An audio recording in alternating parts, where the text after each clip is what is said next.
Okay, peace. What's up, y'all?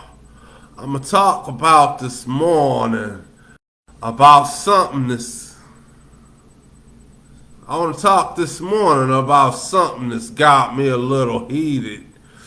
And don't mind this. All I'm doing is setting up, linking with my other pages. Um, so when you see me on the phone in the beginning of these videos, that's what I'm doing. It's not that I'm not paying attention. It's not that I'm preoccupied with something else.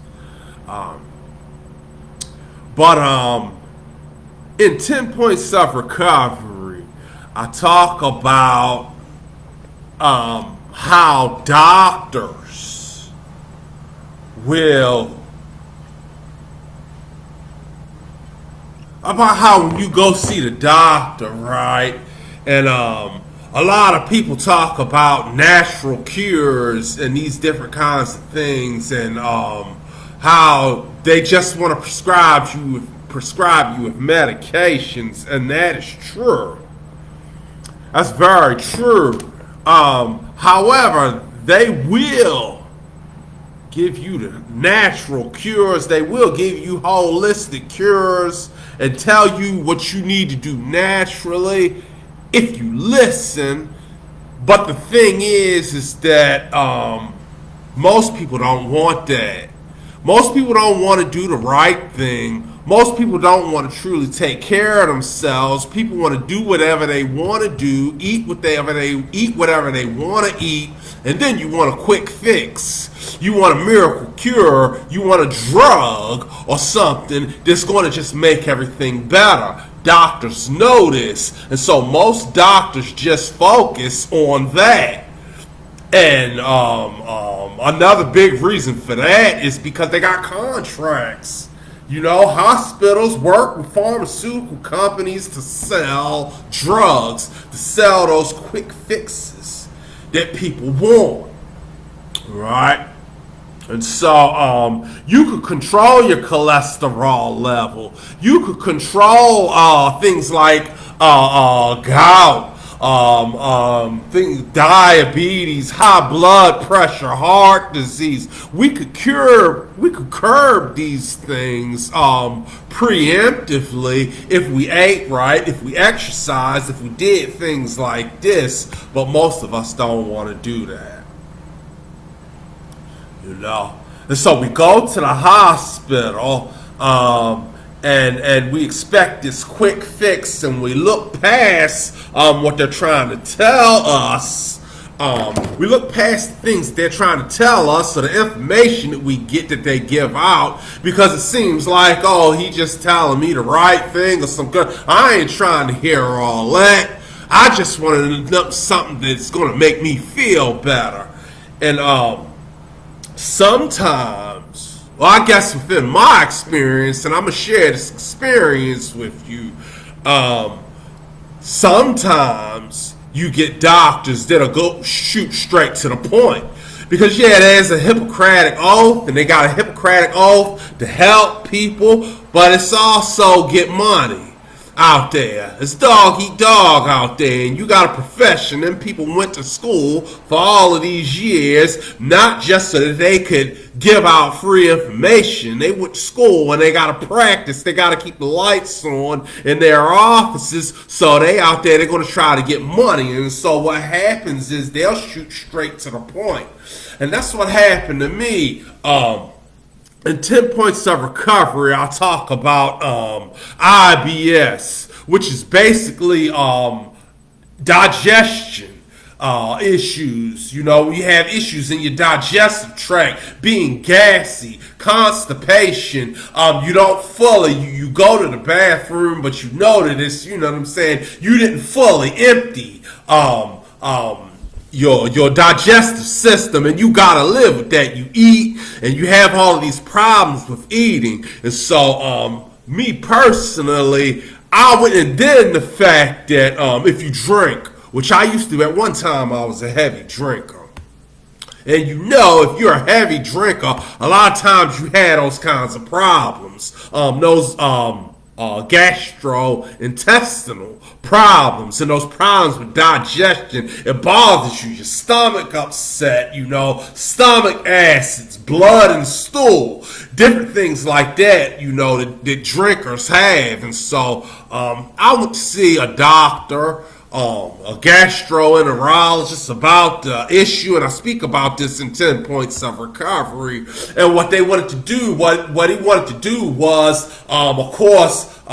schedule procedures. They want to schedule these procedures and different things, colonoscopy, so that they could do that and charge you. And then after that, they want to prescribe medications and charge you for this. And while I was talking to this doctor, while I was talking to the gastroenterologist, in between him talking about all of these procedures and medications and things that I had to pay for, he just happened to gloss over the fact that heavy alcohol use causes gastrointestinal issues and problems, right?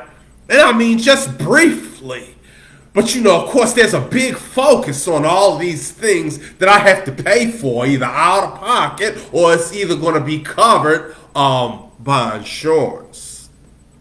And so what stuck with me was the fact that he said alcohol use causes gastrointestinal issues. And so what I did, the decision that I made from that point when I left his office, was to cancel my next appointment and try cutting out the alcohol. Or rather, being that at that time I had already cut out alcohol, I had already made a decision to stop drinking.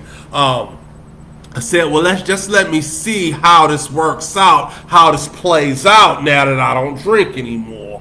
And just as sure as anything, gradually, over a period of time, those gastrointestinal issues cleared up.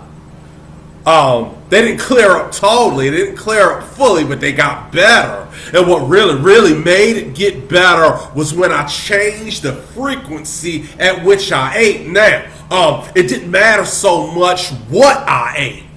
Some things I don't eat. I stopped eating swine. I stopped eating pork when I was a teenager.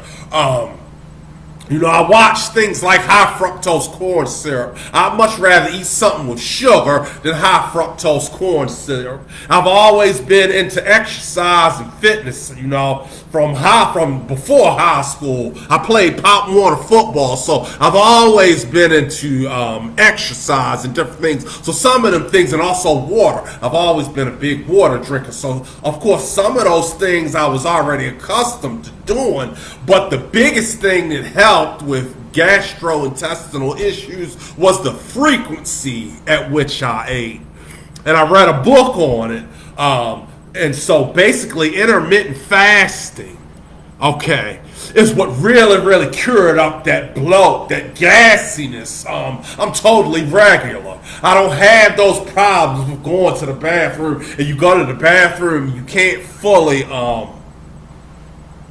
relieve yourself. You know what I mean? So, it wasn't so much that I needed a medication and a colonoscopy and to keep coming back for these doctor visits that cost a couple $100 and pills that cost $20 and $30 a piece and all of these kinds of things. What I really needed was a lifestyle change.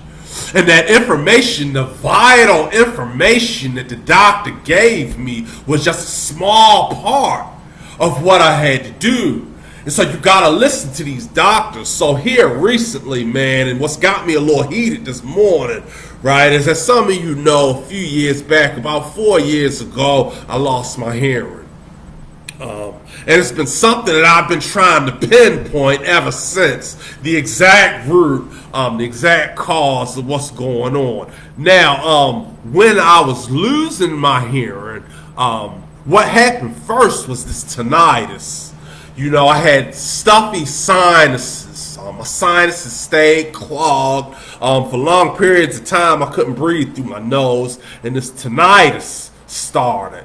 Which, if you don't know, tinnitus is loud ringing. I have a history of working these factory jobs where you have to wear hearing protection. I was told by one doctor that his hearing loss is caused by a viral attack. And so, of course, I went through all of these tests and things. Well, do I have some kind of virus? Is that what caused my hearing loss? And that was none of that. And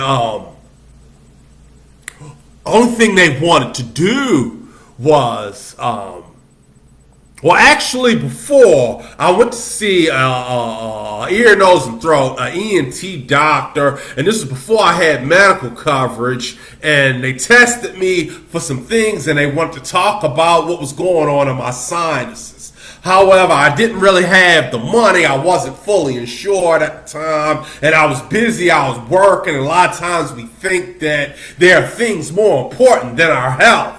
And at the time, I was a single parent, I was working, I was trying to pay these car notes, rent, all these bills. You know how it go, and you think, well, hey, I'm going to just trudge on and work through this thing. This condition will pass. But it didn't, And so, after I lost my hearing, or rather when I was losing my hearing and I started talking to another doctor about hearing loss, what all they wanted to focus on was cochlear implants. And if you don't know, cochlear implant is not a generic term. Cochlear implant, that name is copyrighted. That's a brand. Cochlear implant is a brand. And so what the doctors, all they wanted to do, I went to see this doctor in Greenville, Dr. Workman, who's a real jerk. He didn't want to have, like I tell you about some doctors like the gastroenterologist or the other doctors that I saw that, made it a point to kind of gloss over a natural cure or what I needed to do. This guy Workman, every time he spoke to me, I only spoke to this guy 2 times. Both times he spoke to me, he talked to me like I was one of his high school bullies or something. He didn't want to have any kind of conversation with me. The only thing, while I spoke to him, he looked at me like this. As soon as I finished, no, we're going to schedule you for a cochlear implant. I said, you ain't scheduling me for nothing. And I left. Because my issue was I want to find out what's going on that caused this before you cut my head open and insert something. I want to find out exactly what's going on with me. And so, some years have passed, and I had to listen. I had to listen, and I had to put the pieces. I had to fit the pieces to the puzzle together. And recently, I had a second MRI. Now, my first MRI, they said, well, we didn't find any cancer, we didn't find this or whatever they looked for, and all of that. We're going to schedule you for the cochlear implant because they don't care. They don't really care what's going on with you. Like I said, they take the Hippocratic Oath, but it's also the hustler's anthem. They just want to make a deal and sell you something, right? And so the first MRI, they said they didn't find nothing. They want to schedule a cochlear implant. That's not enough for me. And so I took a second MRI recently, and this time I scheduled an appointment with a neurologist because I want to find out if maybe there was something going on with my brain. Since I've ruled out everything else, I ruled out viruses, I'm healthier than I've ever been, aside from the fact I can't hear and, the problems that come with that. And so I scheduled an appointment with a neurologist, and even the neurologist, she let the cat out the bag, but then at the same time, the only thing they really want to do at the neurologist's office is give me some medications. I probably got an open channel. I could get narcotics if I wanted to. but I don't want medications. You see what I'm saying? I want to know how, and this is what 10 Points of Recovery is all about. How do you enhance self without outside help? Okay? How do you step out of that victimhood? How am I? Because my body is designed, okay, to be self-supporting and self-sufficient. If I need something from outside of myself in order to function at full capacity, then that means I'm dependent on something. You see? And so 10 Points of Recovery is about enhancing self into being the best that you can be. And so that's what I'm doing here. And she glanced over something this term. Man, and she didn't even want to tell me this. I was talking about my MRI and what was going on in there, and all she wanted to say was, we didn't find anything wrong with your brain. Your brain is fine. We didn't find any cancers. We didn't find anything like that. And what they did find, just give me 1 second here while I find the term that she taught me.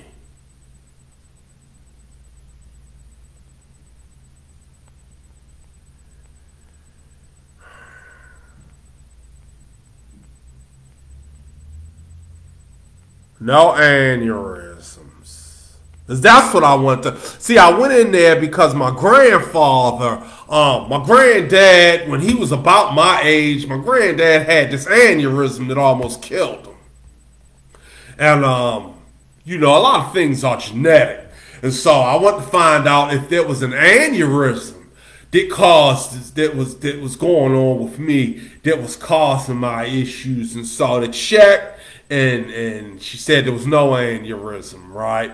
And so, but what she glossed over was, well, there was, and as a matter of fact, she didn't even say this when I talked to her. It was the secretary. When I talked to the secretary on the phone, or what they call medical secretaries, is something different. I don't mean to, disrespectful. I actually know her. But she was like, the only thing they did find, she said, it was some signs of paranasal sinus disease. Now, paranasal sinus disease, when I did my own research on it, is common. But of course the neurologist said, well, you're going to have to go talk back to your primary physician to talk about that, because that's not my area of expertise. And okay, fine. But you see what I'm saying? I had to fit the pieces to the puzzle. I had to listen. I had to pay attention in order to find out the information that I needed to really cure me, because their solution is giving me a drug to mask the pain. Their solution is an operation to put something in my head that could quite possibly kill me or make my situation worse. And a lot of people die like that. If you didn't know, there's this term called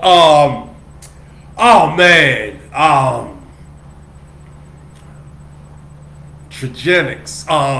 Anyway, there's this term that is basically talking about the frequency at which hospitals kill people.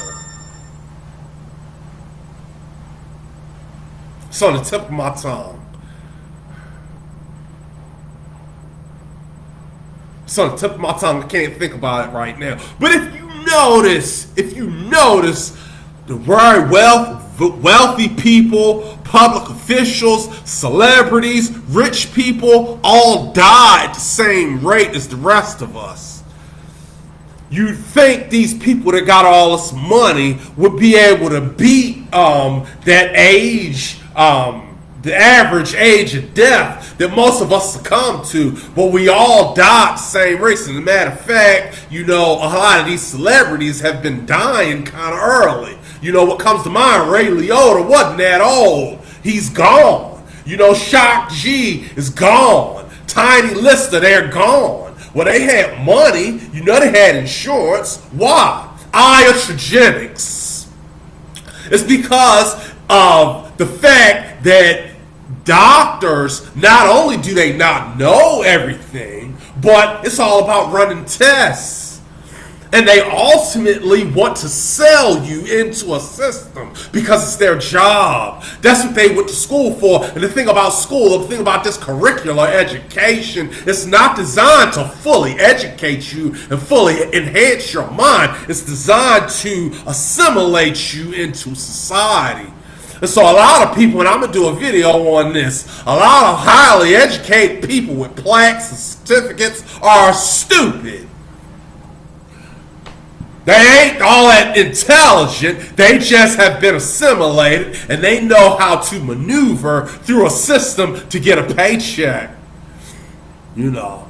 And so money doesn't equate to intelligence. But when it comes to these doctors, okay, and in my case in particular, she glossed over. Did I tell you what it was? Paranasal sinus disease. And I mean, when I looked this up, this paranasal sinus disease, I mean, anybody that knows me will tell you, man, I had a runny nose for the longest.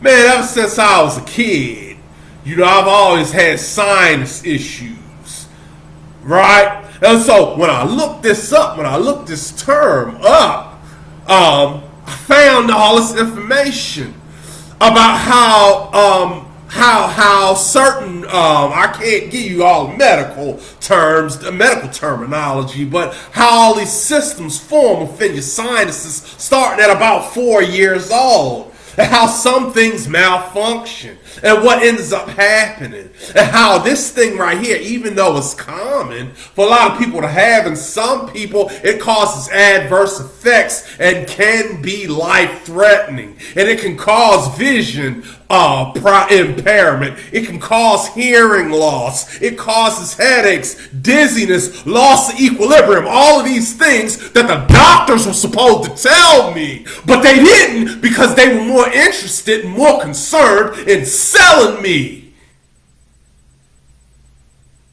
And see, when you don't pay attention, you wonder why people die. And see, first of all, we talk about the easy things.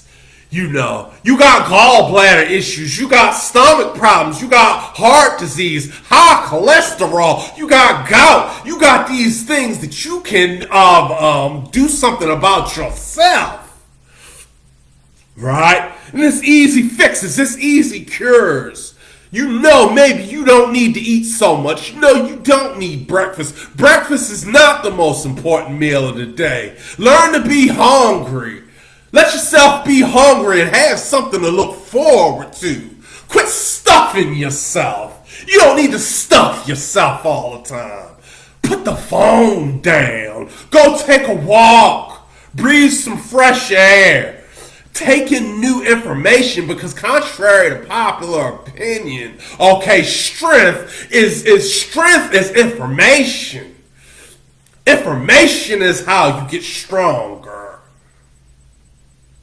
You're not just born strong. Some people aren't just condemned to be sorry, condemned to be lazy, condemned to be weak, condemned to be any of these negative things. The reason why you have these negative dispositions is because you don't take in information. You won't open your mind to a new idea. You won't read a book. You see what I'm saying? So we had these issues that can easily be fixed, right? But you just sit and you accept the idea that pain is just a natural part of life. When no, pain is not just a natural part of life. Pain is your body trying to tell you something is wrong here. Something is wrong and you need to do something about this. But when you ignore that pain and you decide to just sit in it, and regardless to what it is, whether it's physical pain, emotional pain, mental pain, confusion, frustration, whatever it is you're going through, it's your body trying to tell you, listen, we need to make some changes so that we can be at optimal condition, so we can get healthier, so we can heal. And you ignore that, and that's why people die. That's why people get sick. You ain't 55 years old in a wheelchair. You got a walker and going on dialysis every week and all of these different things. It's because you ignored that pain. And you decided, my hurt, everything is going on with me. My hurt, my anger, my frustration, my sadness, my physical pain is just a natural part of life. That's just what we got to go through. No, you don't have to go through it. You don't have to go through it. And because we are all adults, and because life is hard, it's not always easy to get that information. But there's this saying that says, seek and ye shall find. Now, a millennium ago, you might have had to get a backpack and walk across hundreds and hundreds of miles. Like the Buddhists in China that would sit outside the temple for years praying and meditating, hoping that the priests would let them in and teach them the secrets of life. Well, the good thing about living in 2023 is you don't have to do all of that. You can go to your local library and there's a book, I promise you, there's a book that's got the cure to everything that's going on with you, the cure to whatever pain you feel. And if you're having trouble finding a book, I got one. I did the knowledge, I sat down, I wrote, I researched, I wrote over 400 pages and edited it down to 332 pages worth of scientifically researched studies and my own experience that will help you pinpoint, recognize, and heal from that pain and actualize the best version of yourself. And you ain't got to rely on a drug. You don't have to rely on chasing and that wanting, thinking that wanting that you can reach and grab something that's going to help you, that's going to heal you, because wanting is never going to cure you. The truth of the matter is we have everything we need. Everything that we need, we have already. It exists within inside self. And these people out here don't want to help you. They getting paid $100,000 a year. They're going to try to make $100,000 a year. They don't care about helping you. And so, yeah, I was a little upset. I was a little heated about that when I came to that conclusion. But really, I'm inspired. I felt inspired to give that information out. And it makes me feel inspired to keep on moving to the next level. And so y'all check out 10 Points of Recovery, man. If you lack in understanding and then you just not getting it, because I'm doing the research for you. And you cop the book, go on the page, 10 Points of Recovery, or any one of my pages, man. And I got a link to the book, or holler at me, inbox me, and we'll set something up. I'm also doing consultations, and I'll charge you not a large fee that will include the price of the book. And y'all can get at me, man, and we can get these things worked out. I want to help you be the best you can be. All right? So peace. Y'all have a nice day.